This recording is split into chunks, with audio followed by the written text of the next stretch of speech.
만든다면 어떤 제목이 가능할까 생각을 해볼 때에 귀향이란 단어가 떠올랐습니다. 루키는 전체 4장으로 된 짧은 성경 말씀입니다. 그런데 그 내용은 마치 한 사람의 일생을 다룬 일대기와 같은데, 그 제목을 만약에 영화로 짓는다면 귀향이라 이렇게 지을 수 있을 것 같습니다. 1장을 보게 되면 1장에 돌아오다라는 단어가 우리 12번이 나옵니다. 그러니까 한 단어가 이 짧은 한 장 속에 10번이 넘는 12번이나 반복된다라는 것은 이 전체 루키 내용이 돌아오다라는 것을 얼마나 중요하게 다루고 있는가 우리가 생각하게 되죠. 이 루키에서는 돌아온다라는 그 귀향에 큰 초점이 맞춰져 있구나. 1장 1절에 보게 되면 유다 베들레헴의 한 믿음의 가정이 이방인의 땅 모압 땅으로 이사를 갑니다. 그리고 1장, 2장, 3장, 4장 전체는 그 모압 땅으로 이주해 간 그 가정이 어떻게 다시 베들레헴이라는 고향으로 돌아오게 되는지 그 과정과, 그리고 돌아오고 난 다음에 일어난 일, 이러한 것들이 이렇게 기록이 되어 있습니다. 이 단순한 내용을 다시 더 깊게 이들의 삶을 들여다보게 되면 1장 1절에 유다 베들레헴의 흉년이 옵니다. 얼마나 지독한 흉년이었는지 양식을 걱정할 수밖에 없는 흉년이었습니다. 그래서 이 한 가정, 아들들과 아내와 남편, 이 네 사람의 한 가정이 모압 땅이라는 곳으로 이주를 해 가게 됩니다. 그들은 모압 땅으로 이주해 갈 때 어떤 가정이었는가? 유다 베들레헴에 그들은 어떻게 살았는가? 사실 아주 부유하게 살았었습니다.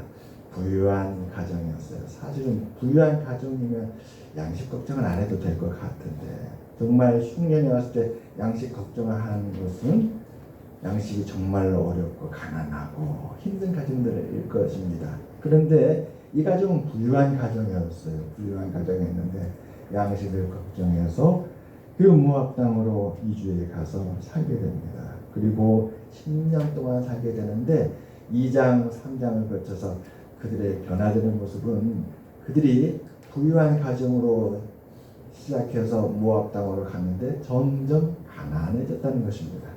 점점 가난해지고 마침내는 모든 것을 다 잃어버린 그런 가난에까지 이르게 됩니다. 그렇게 모든 걸 잃고 난 그 가정은 마지막에 고향 땅 유다 베들레헴으로 돌아오게 됩니다. 그들은 어떻게 가난해졌는가? 그들의 가난은 아주 복잡했습니다. 단순히 가진 양식이 다 떨어진 것만이 아니었습니다. 그들의 가난해진 것은 그들의 소유물만 잃어버린 것이 아니었습니다. 먼저 아버지이자 남편이었던 사람이 세상을 떠납니다.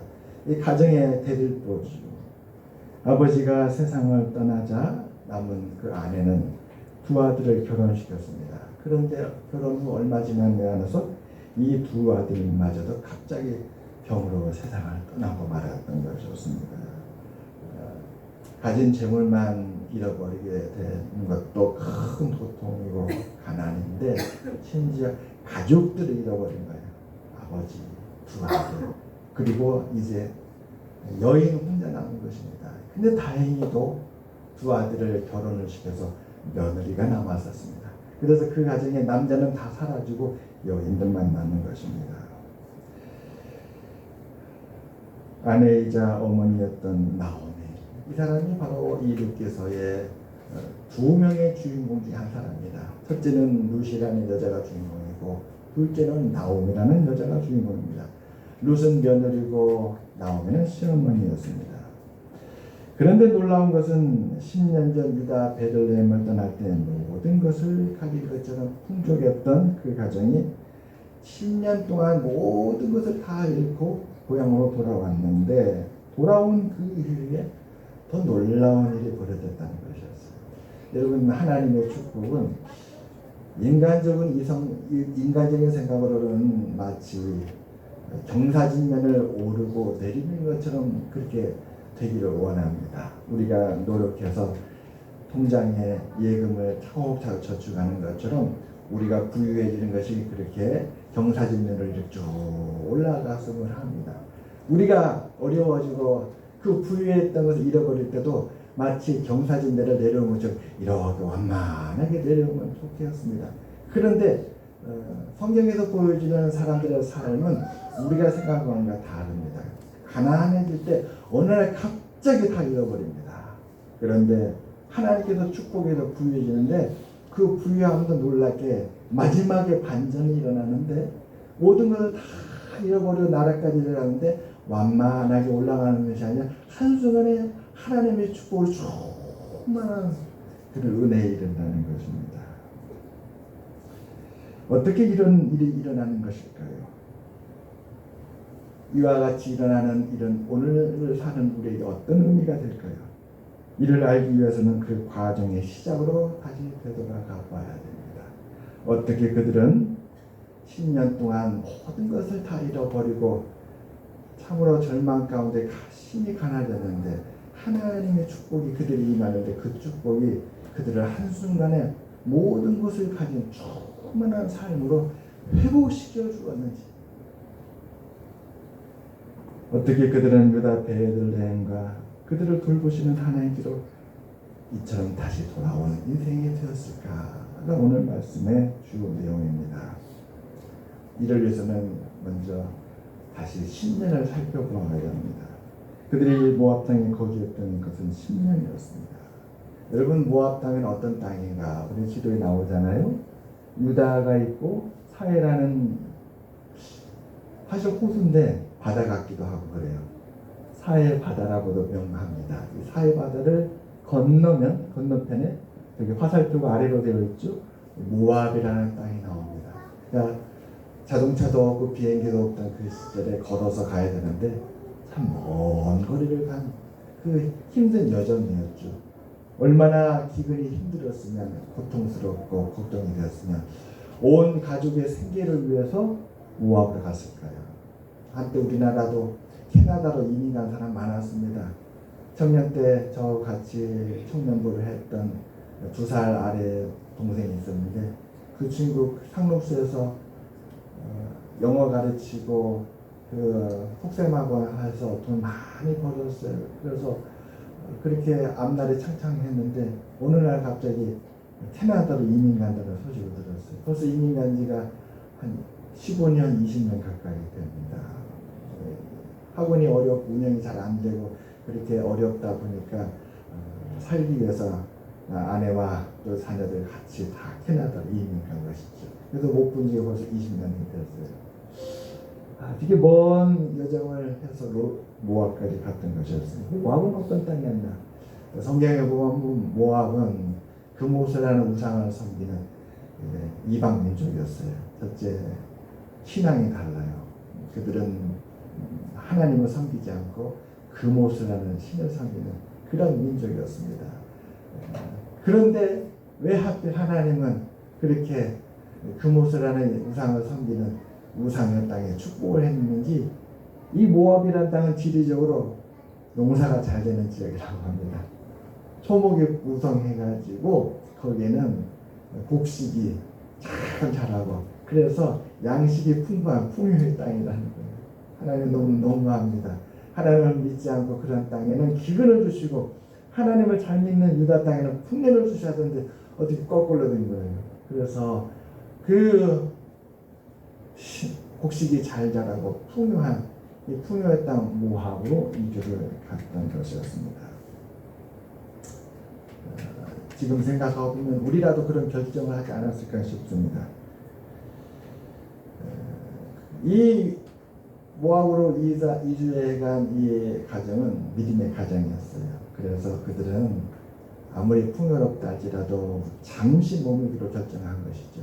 그 땅에 가서 평생 살 것이 아니라 이 기근이 얼마가 될지 모르지만 이 기근이 지나갈 때까지 살겠다라고 하고 그곳으로 갔던 것이었습니다.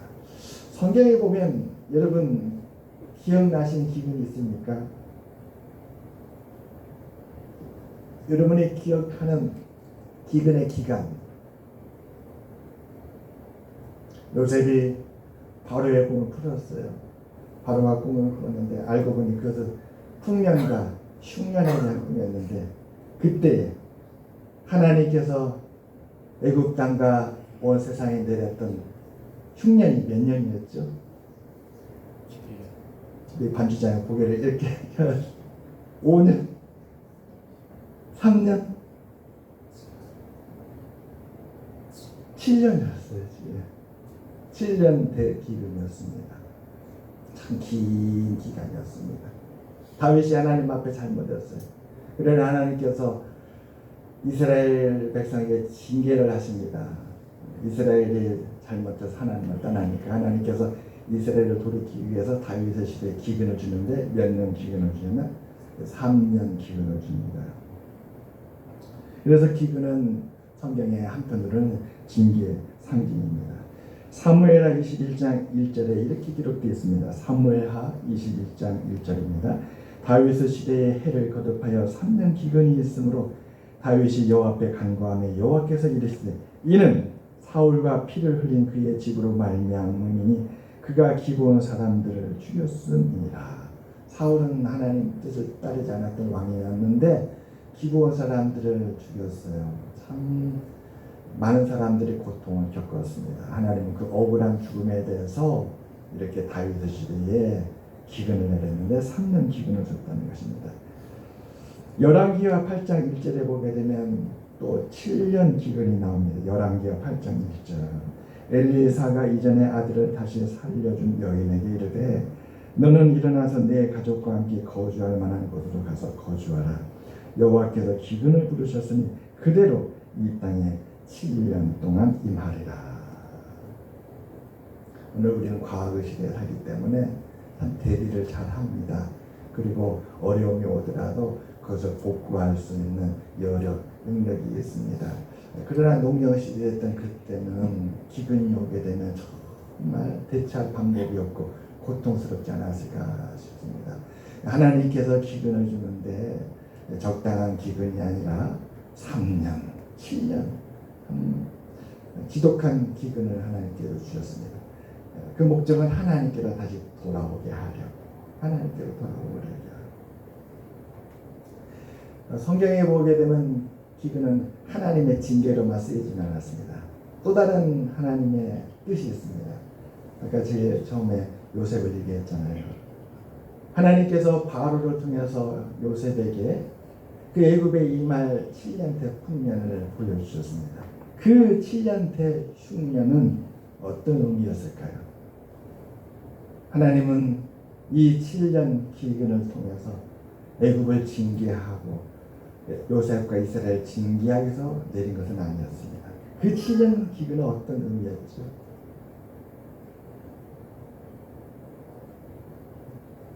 그 꿈을 해석하고 나서 해석들은 그 바로는 그렇게 말하죠. 요셉에게 앞으로 7년대 풍년이 오고 그 다음에 7년대 흉년이 오는데 그 흉년이 너무나 커서 이 나라가 멸망한다고 하는데 요셉을 그 바로 왕은 총리로 앉히고 애굽을 다스리게 만듭니다. 너와 같이 성령이 충만하고 지혜로운 자가 없다. 너가 나라의 총리가 되어서 이 풍년과 흉년 14년에 걸쳤죠. 풍년이 7년, 흉년이 7년. 이 14년의 기간 동안에 이 나라를 구하라. 이때 흉년은 어떤 의미였습니까? 만일 흉년이 없었다면 어떻게 됐을까요?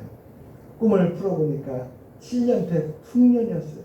그러면 요셉은 총리가 될 수 없었을 거예요. 바로는 그렇게 좋은 꿈이었는가? 어쩌면 바로는 그렇게만 꿈을 꿨다면 감옥에는 요셉을 부르지도 않았을 거예요. 인재가 등장하는 것은 어려운 때입니다. 역사적으로 영웅이 등장하는 것도 이 역사가 위태롭고 나라가 절망 가운데 있을 때 그 나라를 구한 사람 바로 이순신 같은 영웅은 그러한 절망과 위기 때에 나타납니다. 하나님은 흉년을 통해서 요셉을 바로를 통해 애굽의 총리를 앉히고 애굽이란 나라를 다스리게 했습니다. 이 흉년이 아니었으면 또 어떤 일이 일어나지 않았을까요? 흉년 때문에 일어난 일. 애굽의 흉년이니까 놀랍게도 요셉이 17살에 애굽의 종으로 팔려갔습니다. 형들이 요셉을 미워했지요.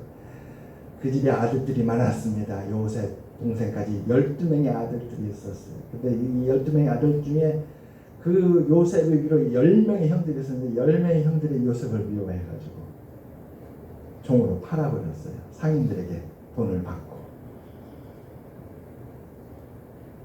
그래서 요셉이 사랑하는 아버지와 가족들과 헤어진 지가 20년이 넘었습니다. 근데 놀랍게도 이 흉년 때에 그토록 그리워하던 가족들을 만났던 것이죠. 가나안 땅에도 흉년이 있는데 소문이 나기를 저 애굽에는 양식이 있더라. 오늘 이 나오미와 엘리멜렉의 가족이 흉년 때문에 모험을 갔고 다시 오늘 말씀처럼 여호와께서 그 이스라엘 유다 땅 베들레헴을 돌보시다 그들에게 양식을 풍족하게 주셨다라는 말을 듣고 다시 고향으로 돌아갈 결심을 하는 것처럼 요셉의 가족들도 흉년이 드니까 애굽에만 양식이 있다는 말을 듣고 애굽에 내려갔는데 그곳에서 누구를 만났습니까? 20년 전에 야곱에 잃어버렸던 그 아들, 죽었다고만 알았던 그 아들 요셉을 만났는데 세상에 그 아들이 애굽 땅에 총리가 되어 있는 거예요. 할렐루야.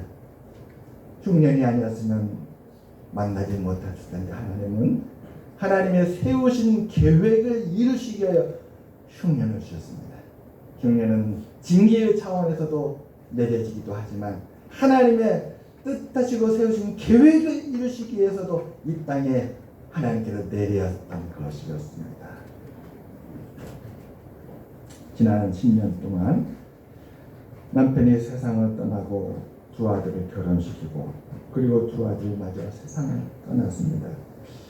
그런데 이 룻기서 1장부터 4장까지 전부를 보게 되면 남편이 떠나고 두 아들이 떠나고 이것이 전부가 아니었어요.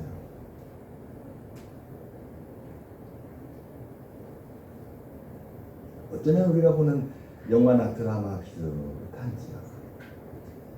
굵직굵직한 사건만 보게 되면 그 사건 옆에 그늘처럼 붙어있는 그 그늘진 곳이 잘 안 보입니다. 근데 놀라운 것은 그 그늘진 것이 있었기 때문에 그 사건들이 중요하게 되고 그 사람들에게 알려지지 아니하는 그 미담들이 있었기 때문에 오히려 더 귀한 역사가 일어나는 걸 보게 됩니다. 사랑하는 남편이 세상을 떠난 것을 슬프고 심히 고통스럽습니다. 두 아들이 세상을 떠난 것도 마찬가지지요. 그런데 성경은 그 모든 사건들 사이사이에 아름다운 미담을 우리에게 보내줍니다. 어떻게 그 슬픔 속에서 견딜 수 있었을까? 어떻게 그 아픔과 고통 속에서 견뎌낼 수 있었을까? 10년이라는 시간 동안을 통해서 모든 걸 다 잃어버렸는데 그 모든 걸 잃어버린 후에 어떻게 하나님께로 돌아갈 수 있을까? 욥이라는 사람, 그가 모든 것을 잃어버리고 심지어 자기 몸에 머리끝부터 발끝까지 악창이 나서 자기 몸에 기왓장을 긁으면서 고통스러워하니까 그의 아내가 그 욥에게 그러잖아요. 하나님을 원망하고 차라리 죽음을 택하십시오. 왜 당신은 이 고통 속에서 하나님을 원망하지 않습니까? 저는 제 마음속에 하나님은 너무 원망스럽습니다. 당신이 어떻게 살았는지 저도 압니다. 당신이 악한 일을 하기를 했습니까? 가난한 사람들을 보면은 당신이 먼저 가서 불러다가 그 양식을 주는데 양식도 그에게 풍족하게 주었지 않습니까? 당신같이 선한 일을 많이 한 사람이 누가 있습니까? 당신은 또한 하나님을 섬길 때 정말 지극정성으로 섬기지 않았나요? 당신이 가진 모든 것을 아끼지 않냐고 하나님께 드리면서 그렇게 하나님을 섬겼는데 왜 이제 와서 하나님은 당신의 모든 것을 다 빼앗아가지고 심지어 이렇게 당신이 고통받게 하는지요? 이 질병을 나는 이해할 수 없습니다. 제 마음속에는 하나님에 대한 원망이 가득합니다. 당신이 그 하나님을 원망했으면 좋겠어요. 그리고 차라리 이렇게 머리끝부터 발끝까지 악창이 나서 이 고통 가운데 사느니 차라리 죽음을 택하십시오. 2015년도에 저희 아버님이 안산중앙병원 근로복지공단 병원이죠. 그곳에서 한 달 반 계시다가 돌아가셨어요. 4월 말에 입원을 하셔서 6월 5일 날 돌아가셨어요. 제가 정확하게 기억나는 것은 모시고 간 것도 저였고 한 달 반 동안에 병가하는 것도 저였고 마지막 임종은 다 보고도 저였고 모든 것을 다 제가 보았기 때문에 너무 생생하게 기억합니다. 근데 그곳에 가서 제가 보았던 제가 처음 목격한 것, 이런 인생도 있구나. 저희 아버님이 4명 입원하는 그 병실에 입원했어요. 근로복지공단이 좀 저렴합니다. 근로자를 우대하는. 그런데 시설은 좀 낙후되었어요. 제 눈에 뭐가 보이냐면 4명이 누워있는 4인 병상인데 출입구에 누워 계신 분이 일어나질 않는 거예요. 며칠간 그 병원을 들락달락 입원실에 있는데 그 출입구에 있는 그 아저씨가 일어나는 것을 한 번도 보지 못했어요. 그러다가 우연히 물어보고 얘기를 하게 됐는데 그 아주머니하고 얘기하는데 참 아픈 사연을 들었어요. 실은 그 아저씨가 뇌출혈로 쓰러져서 일어나지 못한 지가 10년 됐다는 거예요. 10년 동안에 병원에 저렇게 누워있다는 얘기를 들어요. 뇌출혈로 쓰러져서 일어나지 못하는 거의 뇌사 상태. 그러니까 말하자면 눈을 뜨서 눈끝을 깜빡깜빡하면서 의사를 표현하는 정도만 하지 일체 신체를 움직일 수 없는 그런 분이었어요. 그래서 일어나지 못했던 거예요. 사연을 얘기해줘요, 저한테. 남편이 어느 날 머리가 아프다고 병원에 간다고 연락을 했다는 거예요. 나 지금 병원에 가서 진짜 받습니다 라고 전화를 오고 병원에 들어갔는데 그것이 마지막이었대요. 그렇게 병원에 들어가고 그 다음에 두 발로 걸어 나오지 못하고 이렇게 누워서 나왔는데 그때부터 지금까지 이렇게 누워있다는 거예요. 시간 되면 코에 호수 넣어서 뽑아내고 시간 되면 욕창 나지 않도록 이렇게 왼쪽으로 오른쪽으로 하면서 이렇게 닦아주시고 거기가 그 아주머니의 집이었던 것이었습니다.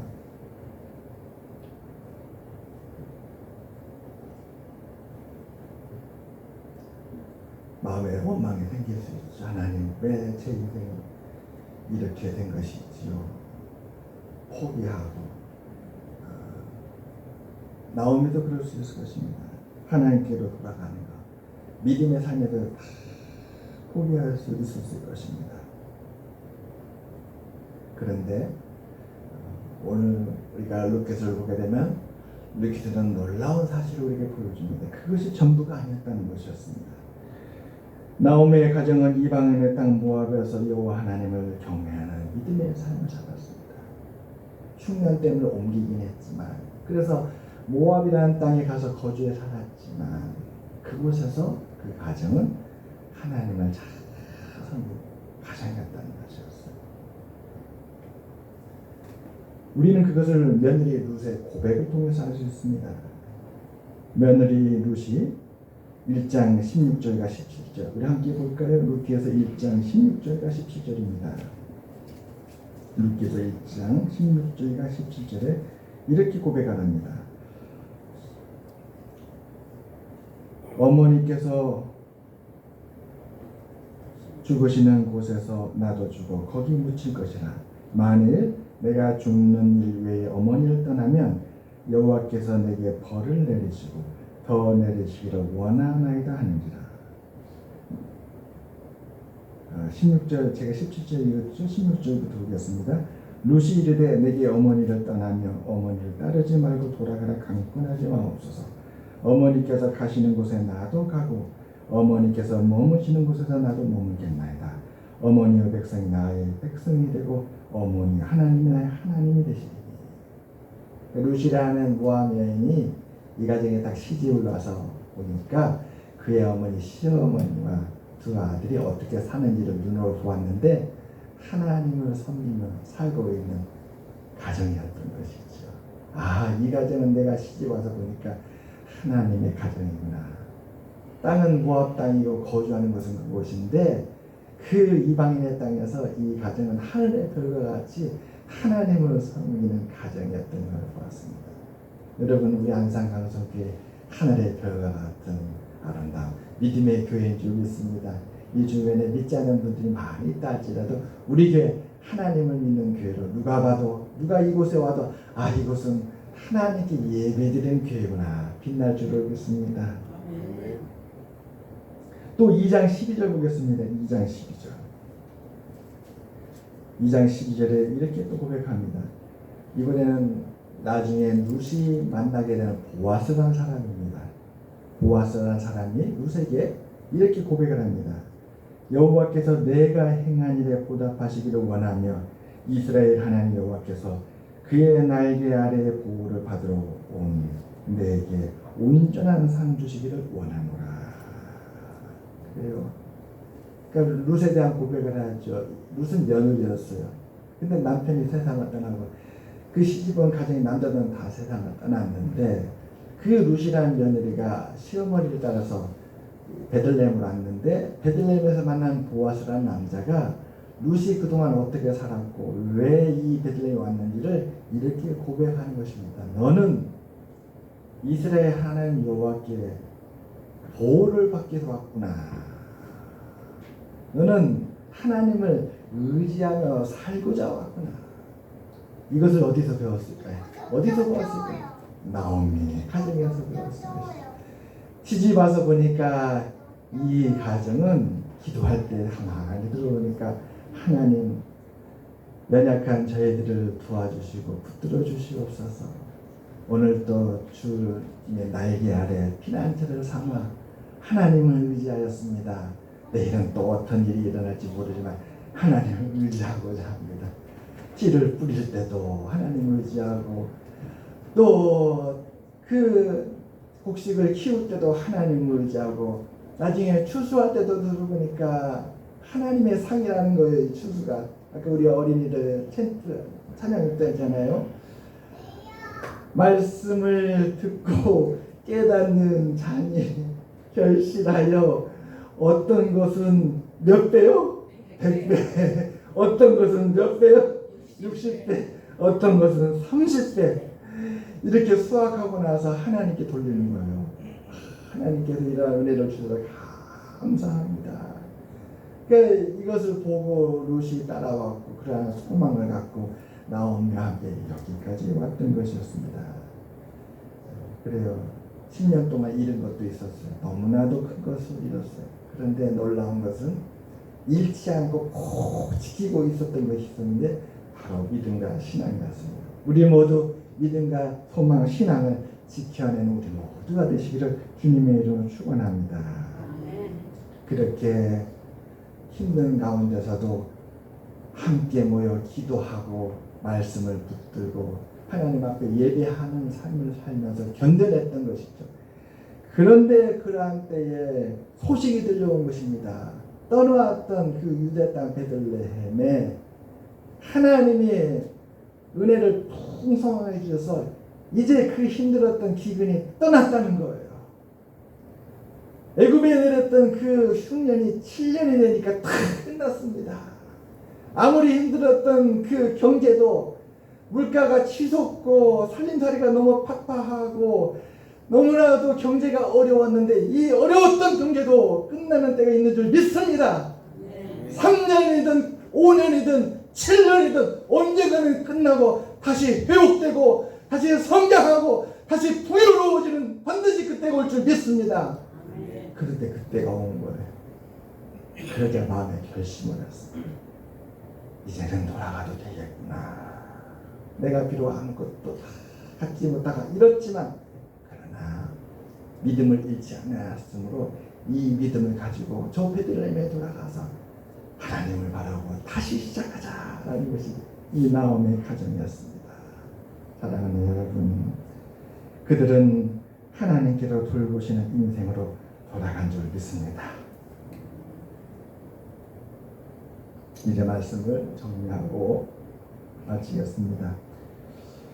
우리도 나오미의 가정처럼 비록 믿음의 삶을 살지만 슬픔과 아픔과 가난과 공핍과 절망과 낙심을 만날 수 있어요.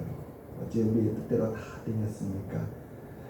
우리는 우리 주변에 더 많은 사람들과 더불어 살고 있고 내 수고보다 더 많이 수고하는 수많은 사람들 환경 가운데 있잖아요. 그때마다 우리도 나오미처럼 하나님께로 돌아가야 될 것입니다. 나오미 그렇게 돌아갔잖아요. 10년은 힘들었지만 참고 견디었더니 마지막에 100배, 60배, 30배 말씀이 결실할 때는 저는 그 신앙은 헛되지 아니었습니다. 가보니까 보아스라는 너무나도 훌륭한 사람이 있었는데 그 보아스가 나오미와 루시 어떻게 살아왔는지 삶을 얘기를 듣고 나니까 마음이 감동한 거예요. 그 절망 속에서 하나님의 믿음을 지키고 예배하며 이렇게 하나님을 의지하고자 다시 고향으로 돌아왔고 이 사랑하는 며느리는 그 시어머니의 믿음을 쫓아서 그 시어머니를 봉양하면서 끝까지 하나님의 백성을 지고 하나님의 날개 아래 사기에 왔다니 마땅히 도와줘야 되겠다. 마땅히 지켜줘야 되겠다. 어떤 일이 내가 도움이 되어야 되겠다. 자원하는 마음으로 손을 내미는 거예요. 그런데 시어머니 나오미가 마음에 소원하기를 내 며느리 루시 과부가 되었는데 내가 죽기 전에 바라는 것은 좋은 사람을 만나서 재혼했으면 좋겠다. 근데 오늘 보아스라는 사람을 만나서 그가 그렇게 마음을 호의적이라니 내 마음으로는 그 보아스와 내 며느리가 연을 맺으면 좋겠다 생각을 했어. 그래서 적극적으로 지혜를 베풀어서 보아스를 만나도록 했어요. 그런데 그게 연결이 된 거예요. 그 베들레헴에 가장 부유하고 덕망이 높고 수많은 사람들에게 존경을 받고 그리고 누구에게나 자비를 베푸는 너무나도 훌륭한 사람. 한 가지 흠이 있다면 뭐였죠? 나이가 많다는 거예요. 나이가 많다. 아니 다른 건 다 있는데 나이가 많아요. 룻은 아직 과부지만은 젊은 여자거든요. 10대 결혼해서 남편이 세상을 떠났으니까 아직도 앳된 그런 과부예요. 그런데 보아스가 나이가 많은 거예요.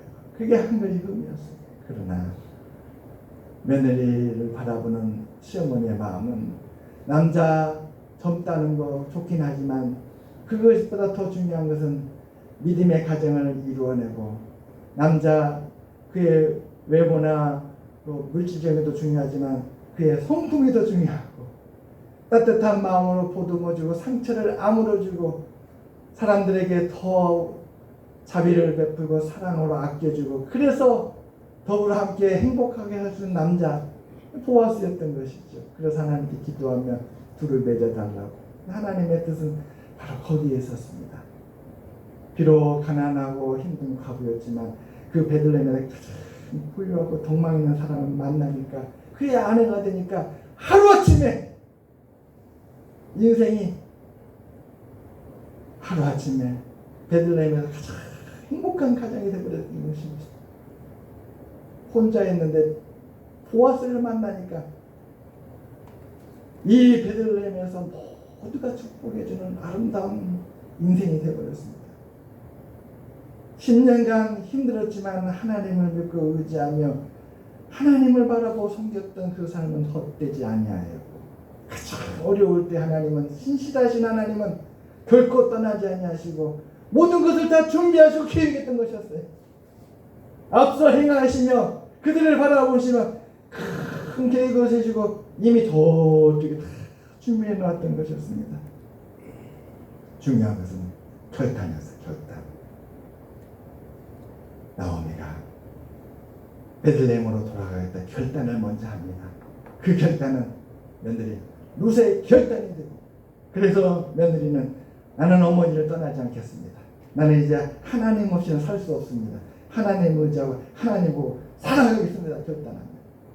이 결단은 마침내 보아스의 결단이 되었고 온 베들레헴은 그들을 축복하는 해피엔드에 이르게 되었던 것이었습니다. 여러분 우리도 나오미처럼 어떠한 일이 있어도 늘 하나님께로 돌아가시기를 주님의 이름으로 축원합니다. 요한삼서 1장 2절의 말씀입니다. 사랑하는 자여 내 영혼이 잘된 같이 내가 범선에 잠되고 강건하기를 내가 간구하노라. 그래요. 다른 조건들이 부족할 수도 있어요. 다른 것들이 우리에게 연약할 수도 있어요. 그러나 그런 것들은 하나님께 다 시간이 되면 채워주실 거예요. 하나님은 뿌리기도 하시고 자라기도 하시고 열매 맺기도 하시고 크게 하십니다. 하나님은 그런 걸 다 채워주시고 우리가 준비가 된다. 우리가 믿음을 위하고 굳이 자리를 지키고 하나님을 예배하는 믿음의 삶을 살면 태풍은 언니가 지나가죠. 비바람도 지나갑니다. 장마가 지나갔듯이. 그리고 나서 그 자리를 지키고 하나님을 바라보는 우리들에게 그 인고의 세월은 하나님 앞에 큰 기쁨에 대해서 기억하시다 더 큰 축복의 밑거름이 될 줄 믿습니다. 하나님은 우리를 기쁜 사랑으로 안비해 주면서 훗날을 준비하여 쏟아부으시기도 했습니다. 그 하나님을 바라보고 오늘 또 믿음을 견디며 이겨내는 우리 모두가 되시기를 주님으로 축원합니다. 기도하겠습니다. 하나님 아버지 돌봐주시는 은혜 진심으로 감사합니다. 언제부터